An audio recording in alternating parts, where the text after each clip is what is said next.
सुरेखा स्टेजरमध्ये आपलं स्वागत। आज आपण करणार आहोत पुदिना राईस। तर त्याच्यासाठी घेतलेलं जे साहित्य आहे, इथे मी 1.5 वाटी बासमती तांदूळ हा मीठ तूप घालून कुकरमधनं वाफवून घेतलेला आहे। त्याच्यानंतर अर्धी वाटी इथे कोथिंबीर, 1 वाटी पुदिना, 4 हिरव्या मिरच्या, 1 मीडियम साईजचा कांदा आणि 2 तमालपत्र। आता सुरुवातीला आपण हे कोथिंबीर, पुदिना आणि मिरची यांची आपण पेस्ट तयार करून घेणार आहोत। थोडंसं आपण मीठ घालणार आहोत आणि थोडंसंच याच्यामध्ये पाणी घालणार आहोत, जास्त खूप पाणी घालणार नाही आहोत। सुरुवातीला आता आपण पॅनमध्ये हे 1 चमचा तेल टाकून घेऊया। त्याच्यामध्ये हे तमालपत्र,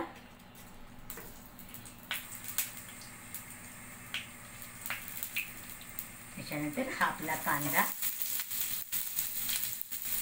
हा थोडासा कांदा आपण गुलाबी रंगावर परतून घेणार आहोत।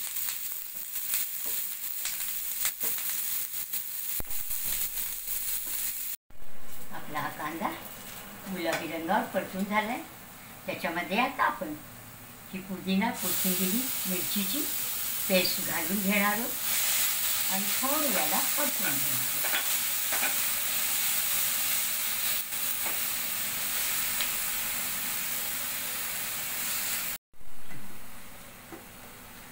ही पेस्ट चांगली परतून झालेली आहे।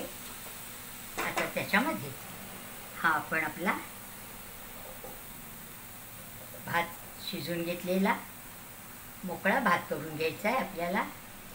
हा चांगला याच्यामध्ये आता आपण मिक्स करून घेऊया।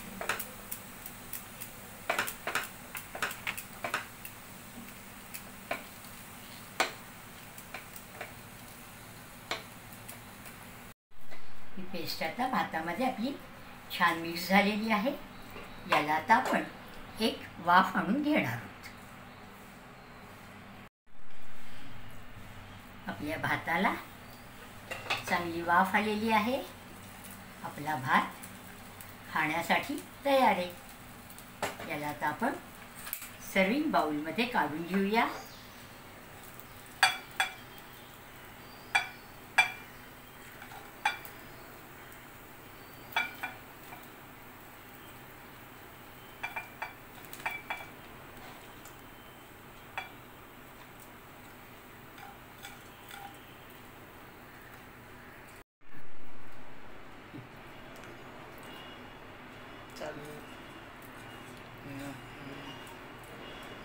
आपला हिरवागार, पौष्टिक आणि रुचकर असा पुदिना राईस तयार। तुम्ही पण नक्की करून बघा। आवडलं तर लाईक करा, शेअर करा आणि चॅनलला सबस्क्राईब करायला विसरू नका। धन्यवाद।